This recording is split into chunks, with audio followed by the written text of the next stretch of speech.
वज़ीर आला पंजाब के लिए होने वाले इंतखाब की गिनती का दोबारा हुक्म। 1 जुलाई को मुनहरिफ अरकान के 25 वोट निकाल कर दोबारा गिनती की जाए। लाहौर हाईकोर्ट का अक्सरियती फैसला। 186 वोट न मिलने पर हमजा शहबाज वज़ीर आला नहीं रहेंगे। फिर दोबारा पोलिंग होगी जिसमें सादा अक्सरियत वाला वज़ीर आला बन जाएगा। इजलास में किसी भी बदनज़मी को तौहीन अदालत तस्वुर किया जाएगा। गवर्नर को परसों वज़ीर आला से लाजमी हलफ लेने की हिदायत।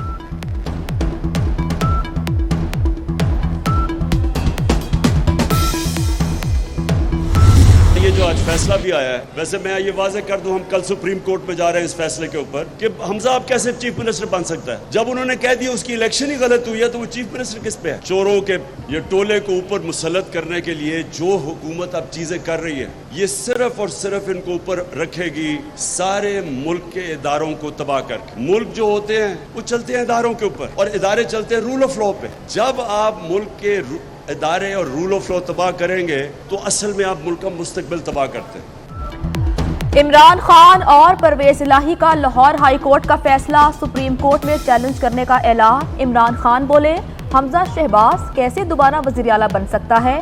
अगर मुल्क को तबाह करना हो तो इस तरह के चोर बिठा दें। परवेज इलाही ने कहा कि हाथ बांध कर कहते हैं इलेक्शन जीत कर दिखाएं।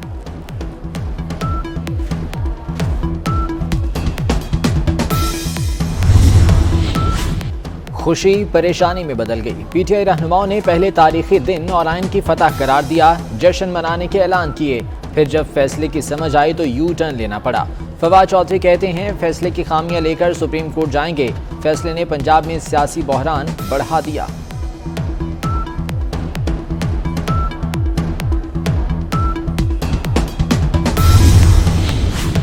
पंजाब में बहरान लाने वालों को लेने के देने पड़ गए। मरियम नवाज का सियासी मुखालफिन पर तंजियावार। कहती है मैंडेट हथियाने वाले अब इंतखाब रोकने पर बज़िद हैं। इनके मुतादिद अराकीन उड़ान भरने को तैयार बैठे हैं। हुकूमत गिराते गिराते अपनी गिनती पूरी करने के लाले पड़ गए हैं। पंजाब असम्बली में पार्टी पोजीशन क्या है। हमजा शहबाज और परवेज इलाही में किसका पलड़ा भारी। तफसीलात सामने आ गई। 25 अरकान डी सीट होने पर असम्बली अरकान 346 रह गए। हुकूमती जमात नून लीग के पास 165 सीटें हैं। पीपल्स पार्टी के 7, आज़ाद 3 और राहे हक पार्टी का 1 वोट भी नून लीग के पास। इन्हें मिलाकर हुकूमती वोटों की तादाद 176 है। पीटीआई के 158 और काफ लीग के 10 अरकान ऐवान में मौजूद। 5 मखसूस नशिस्तें मिल भी जाएं तो अपोजिशन की तादाद 173 होगी।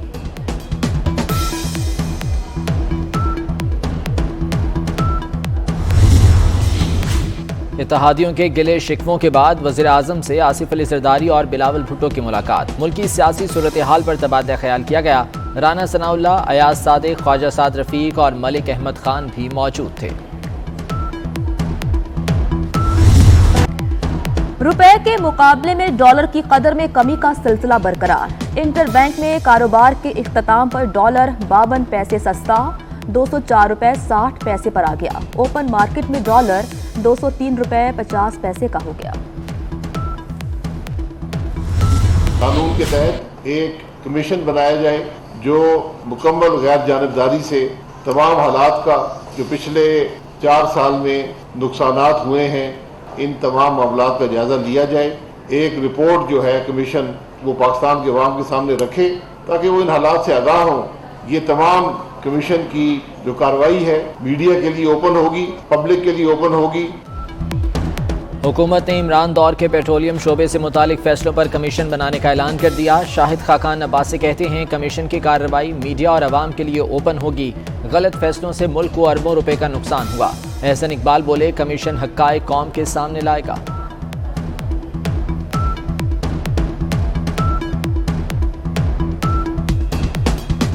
ये कमीशन जो कायम किया गया है, ये कमीशन कौम के सामने हक़ाइक़ लाएगा कि गुज़श्ता 1 साल के अंदर इमरान हुकूमत की इकनॉमिक मिसमैनेजमेंट ने पाकिस्तान के गरीब आवाम पर क्या बोझ डाला है। ओगरा का एक और पेट्रोल बम गिराने का फैसला। पेट्रोल 4 रुपए 80 पैसे और हाई स्पीड डीजल 8 रुपए 60 पैसे महंगा किया जाए। ओगरा ने समरी वजारत खजाना को इरसाल कर दी। कीमतों में इजाफे का हतमी फैसला वज़ीर आज़म शहबाज शरीफ करेंगे। महंगाई की धुआंधार इनिंग्स, आटे ने भी सेंचुरी मुकम्मल कर ली। चक्की का आटा 2 रुपये फी किलो इजाफे के बाद 100 रुपये का हो गया। 20 किलो चक्की का आटा 2000 रुपये का मिलने लगा। गंदम के दाम भी आउट ऑफ कंट्रोल, गरीब दिन रात चक्की में पिस रहा है।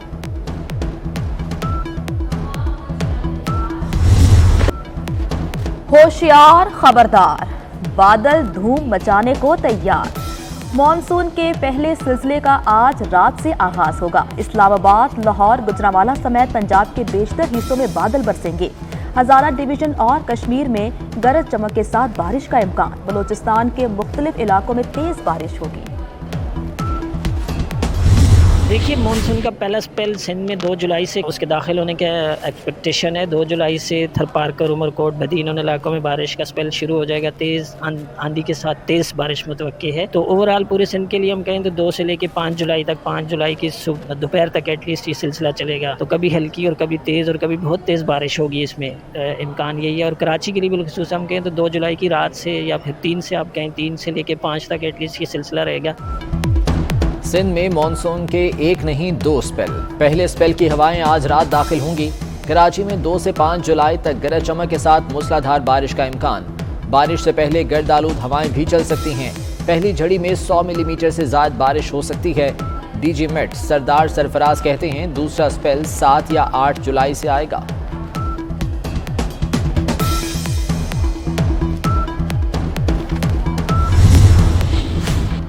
आर्मी चीफ सरकारी दौरे पर कतर पहुंच गए। जनरल कमर जावेद बाजवा ने कतर के अमीर शेख तमीम बिन हमद अल-सानी से मुलाकात की। नायब वज़ीर-ए-आज़म और वज़ीर बराए दिफाई उमूर डॉक्टर खालिद बिन मोहम्मद अल अतिया से भी मिले। आर्मी चीफ ने कहा कि पाकिस्तान और कतर के दरमियान दोस्ताना और तारीखी ताल्लुकात हैं। कोरोना का फैलाव, कराची में शरह सबसे ज्यादा 19% रिकॉर्ड। मुल्क में एक दिन में 641 अफराद में वायरस की तस्दीक। 2 मरीज इंतकाल कर गए। 119 की हालत तशवीशनाक। कोरोना केसेस की शरह 3.4% रिकॉर्ड की गई।